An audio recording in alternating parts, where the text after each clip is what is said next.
Então, como eu dizia, ele é pré-candidato à Prefeitura de Teresina pelo Patriota. Bom dia, Major Diego. Nós temos 20 minutos para conversar a partir de agora, então são 7 horas e 46 minutinhos. Desejo um bom dia para você. Seja bem-vindo. Você também, Efraim Ribeiro. Bom dia. Major, queria começar... Bom dia. Bom dia.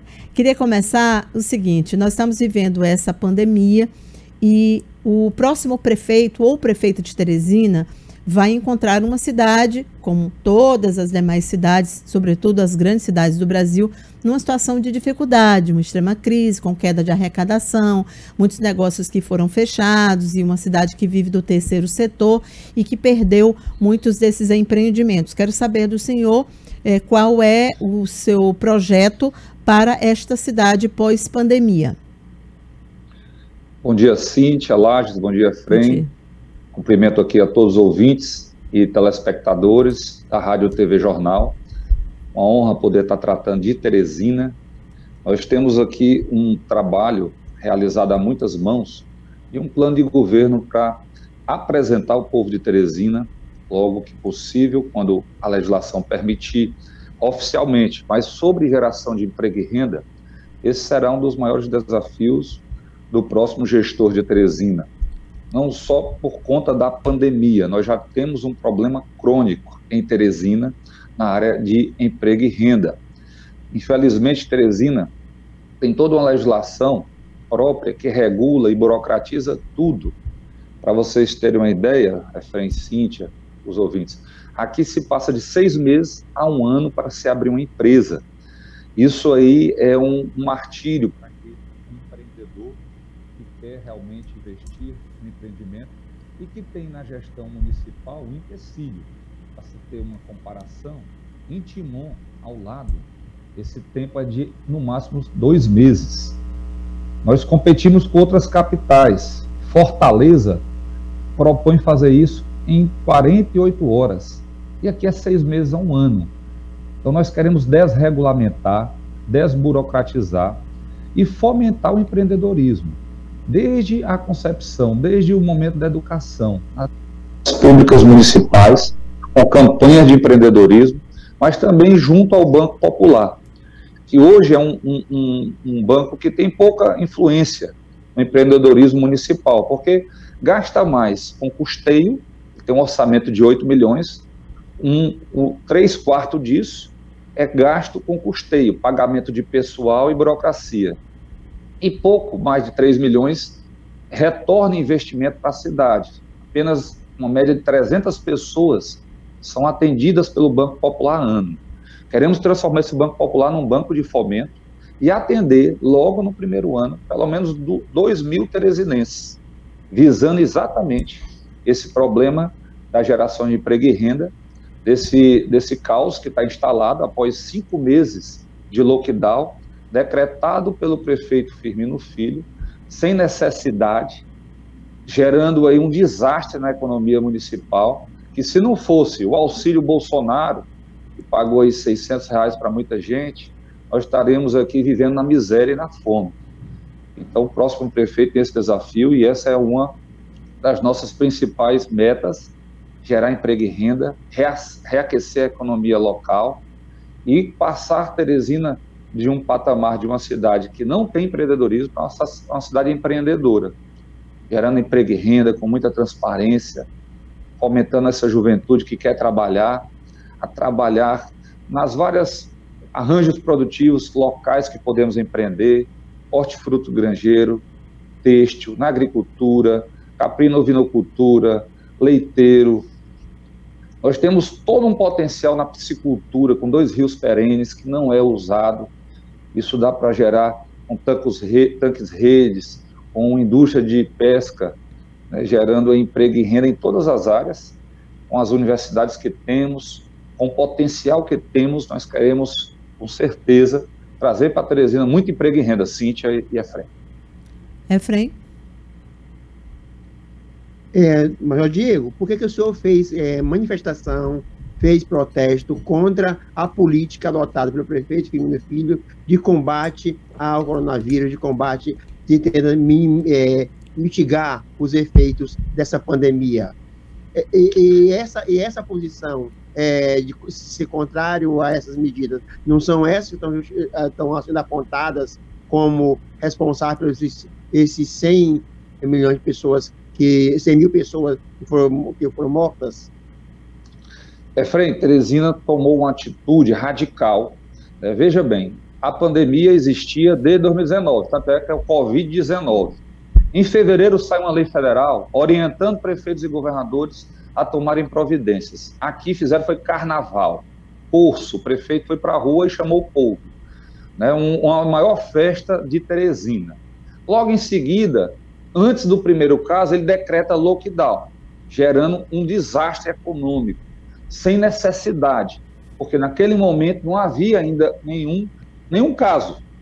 Era 18 de março de 2020. E isso se estende até hoje. Esse final de semana estávamos em lockdown. Cidades que não fizeram parcial, né, isso, candidato? Só para explicar, parcial, né? Nós não chegamos a ter lockdown, como São Luís, por exemplo. Só para explicar, para não confundir o telespectador. Você chama de ter lockdown. Você caracteriza o isolamento em vertical e horizontal. No isolamento vertical, você isola as pessoas que têm comorbidades, idosos e que estão em risco. No vertical, no horizontal, que é esse que foi implantado aqui, é para todo mundo.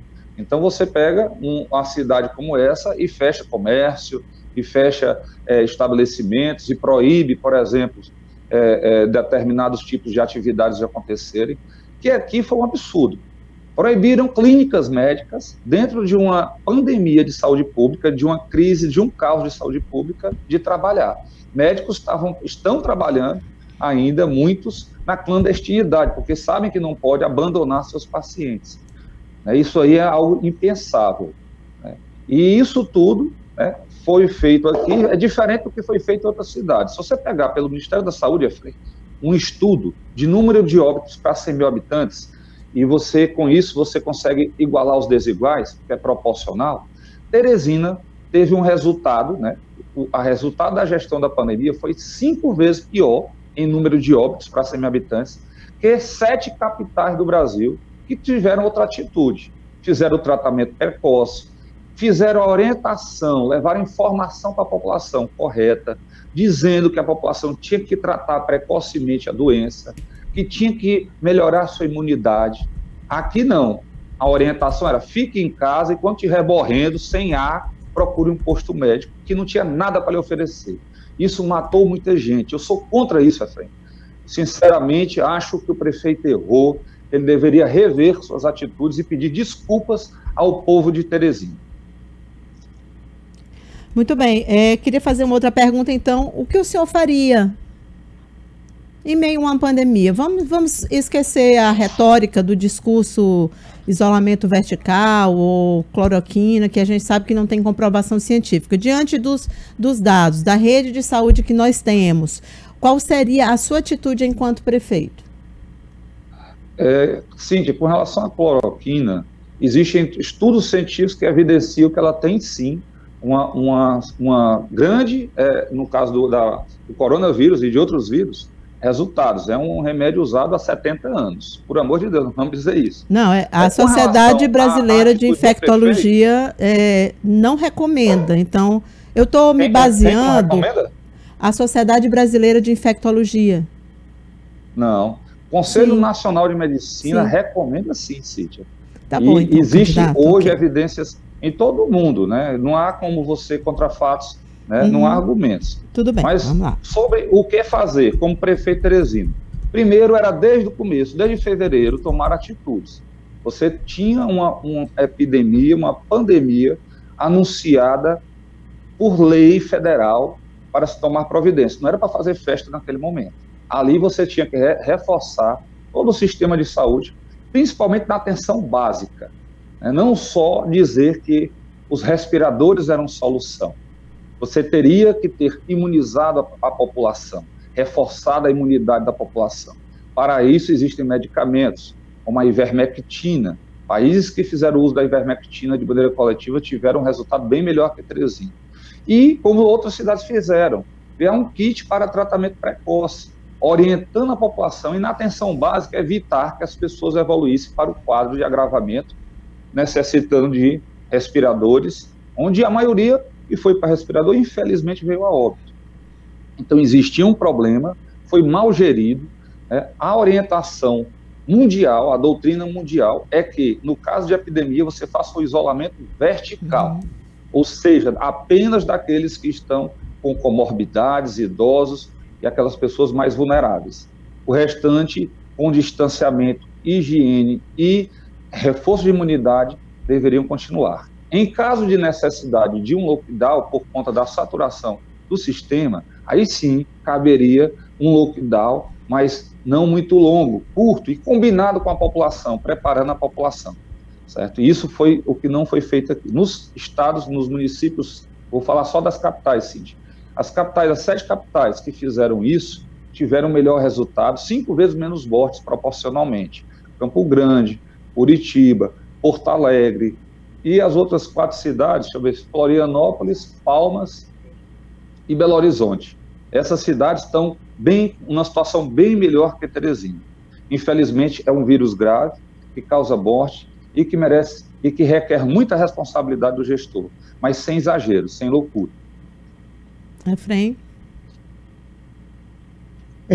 Mas, Diego, a violência no Teresina cresce muito, as pessoas estão assustadas. Ou se resolveria com que tipo de medida? Efraim, nós vivemos aqui uma epidemia de violência há muitos anos. Há muito tempo que a prefeitura se omite. O prefeito Firmino, inclusive, seu grupo, disse na última eleição, no seu plano de governo, que não teria responsabilidade com relação à segurança, que é uma grande mentira. A Constituição é bem clara. Segurança pública é dever do Estado, União, Estados e municípios. Os 3 entes têm a mesma responsabilidade. Prefeitos, governadores e presidentes têm a mesma responsabilidade com a segurança pública. Nenhum tem mais nem menos. Primeiro, investir em segurança pública.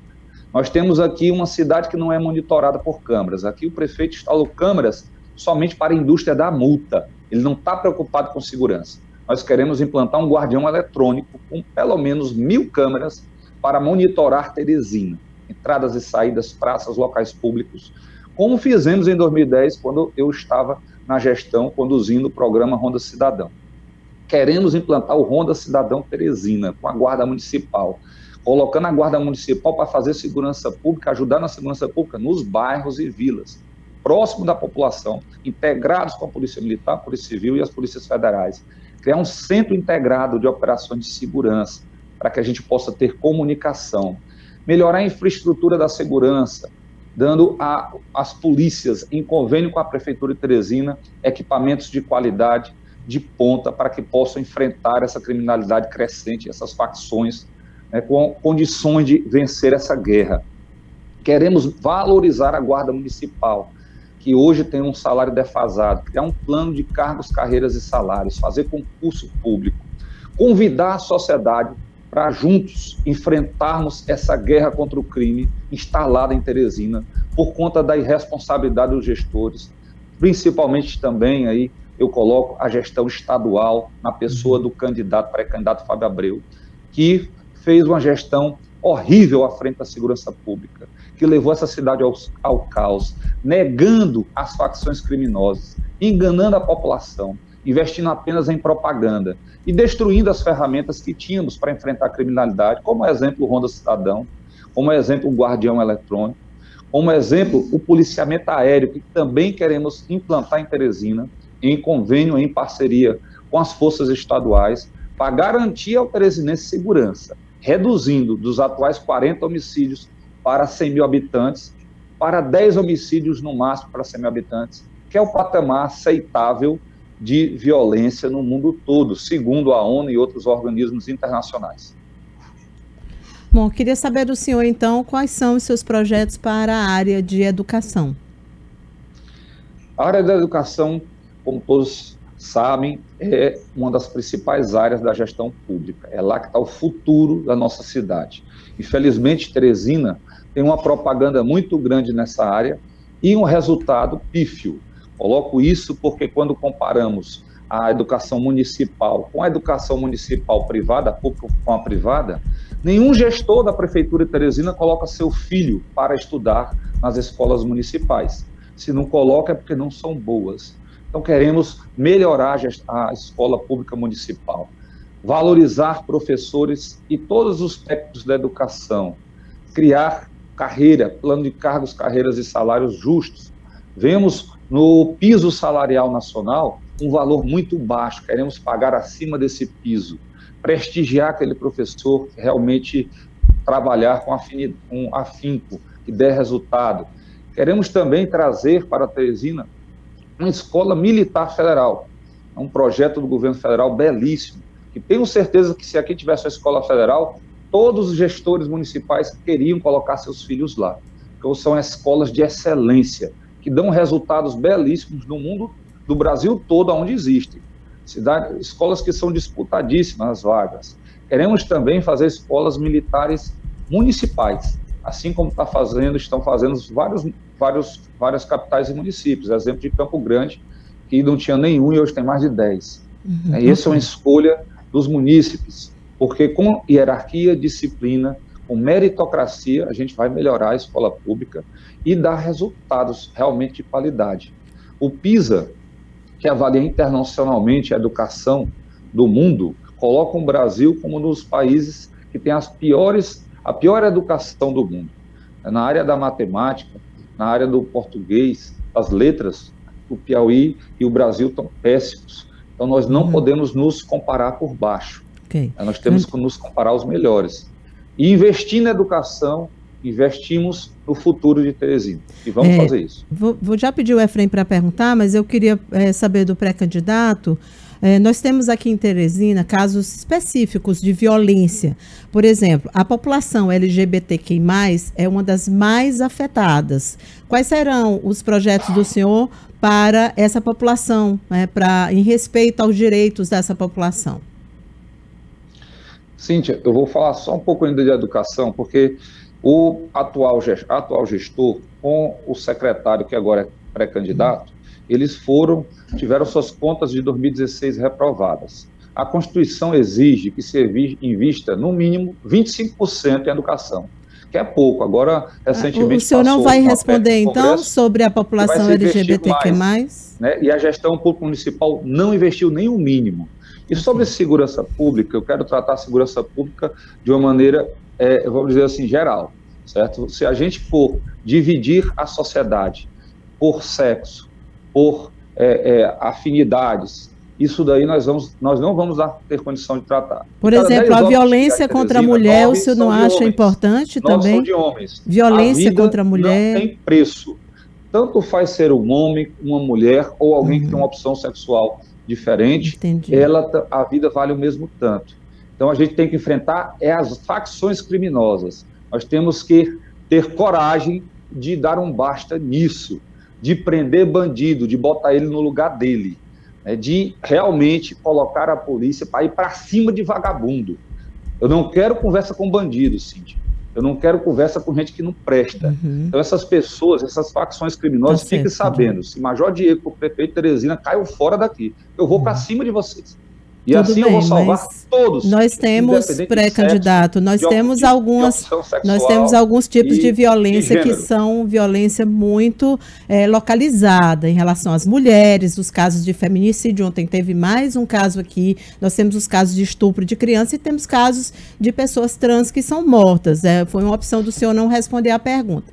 Efraim, por favor. Não, eu respondi, eu quero só lhe dizer. Não, nós vamos tratar todos igual. Para mim, a vida tem um só valor, sim. Ok. Efraim, por favor, para a gente encerrar. Faltam 2 minutinhos só. O que é que significa ir para cima do bandido? Porque eu mesmo acompanho, eu faço matéria de polícia, às vezes o Zé Francisco da Silva, Cássio José, ele é preso hoje, amanhã ele está em outra, solto, e amanhã ele está em outra ocorrência. Queria saber do senhor o que é ir para cima para resolver esse problema. Efraim, é investir em segurança, é não dar folga para bandido. Infelizmente, a legislação criminal do Brasil prestigia criminosos. Por isso, eles são presos e logo em seguida soltos. Tem que prender de novo. E dar condição ao cidadão se defender. Eu defendo que o cidadão possa, em legítima defesa, pela sua legítima defesa, para defender sua família, usar armas de fogo e se defender à altura do criminoso. Queremos dotar nossas forças policiais de toda a infraestrutura para não dar folga para bandido. Onde tiver uma boca de fumo, nós vamos lá fechar essa boca de fumo. Onde tiver um criminoso, nós vamos para cima dele. Se a justiça soltar, prende de novo. E se ele reagir ou atacar o policial, é tiro, pau e bomba em criminoso, viu, Efraim? Mas o senhor vai ser prefeito, né? Só lembrando. Olha, para a gente encerramos aqui os nossos 20 minutos, porém, a gente tem no finalzinho aqui, pré-candidato, nós sempre colocamos fotos de candidatos em alguns momentos da vida deles. Nós separamos algumas fotos do senhor aqui em manifestações nas ruas de Teresina contra o isolamento social. Tem uma das fotos, eu queria que a Amanda passasse, inclusive que o senhor não está usando máscara. E depois disso, o senhor contraiu a doença. O senhor esteve, inclusive, naquela... Olha só, nessa aí, por exemplo, o senhor não está de máscara, que é uma orientação internacional para se evitar. O senhor teve coronavírus. Quero saber se o senhor faria de novo, o senhor iria novamente sem máscara para as ruas e se o senhor acha que isso é um bom exemplo para quem quer ser prefeito de uma cidade. Cíntia, eu estava defendendo o cidadão que está oprimido, que está preso dentro de casa, que não pode trabalhar, que está passando necessidade. Faço e faria todas as vezes que fosse necessário. Eu tive esse coronavírus, estou muito bem, cheio de IgG. Sou hoje o exterminador de coronavírus. Ele não me pega mais, Cíntia. E muito as pessoas que não tiverem informação, infelizmente, e forem enganadas pela prefeitura e por muitos jornalistas que desinformaram a população, elas realmente tiveram muito problema. Eu, nos primeiros sintomas, tomei os medicamentos, fiquei bem, não fui para o hospital, não precisei me hospitalar, e todos que estão comigo ficaram bem. Infelizmente, aquelas pessoas que não tiveram informação, que não se trataram precocemente, é que tiveram agravamento da doença. E, por isso, a gente tem essa quantidade de mortes, por conta da irresponsabilidade de muita gente. Essa pandemia, ela tem que servir de lição para que não erremos novamente, para que tenhamos responsabilidade com a saúde de maneira completa, de maneira unificada, humana, ambiental e animal, e para que aprendamos a superar os problemas, seu tempo acabou. Respeitando o direito do próximo. No momento que eu mesmo mando fechar todo o comércio de uma cidade, eu destruo essa cidade. Isso não tem como mensurar a irresponsabilidade de quem faz isso. Tá certo, então, Major, muito obrigada pela sua participação. E como prefeito, agradeço ao senhor garanto ao teresinense que ele terá liberdade para trabalhar. Muito bem, agradeço a sua participação. Infelizmente, seu tempo acabou. Fico feliz em saber que o senhor está bem, todos os seus familiares também. Infelizmente, 1.500 pessoas morreram no Piauí, não é para comemorar. Muito obrigada, bom dia. Não tem nada para comemorar realmente não, foi muita irresponsabilidade dos gestores. Muito obrigada, pré-candidato. Nós vamos enviar para o senhor a nota da Sociedade Brasileira de Infectologia, que eu estou com ela aqui, mas como já acabou o tempo, eu vou só ler, porque é nosso dever aqui dar a informação correta para o telespectador, em que a Sociedade Brasileira de Infectologia, como eu afirmei anteriormente, ela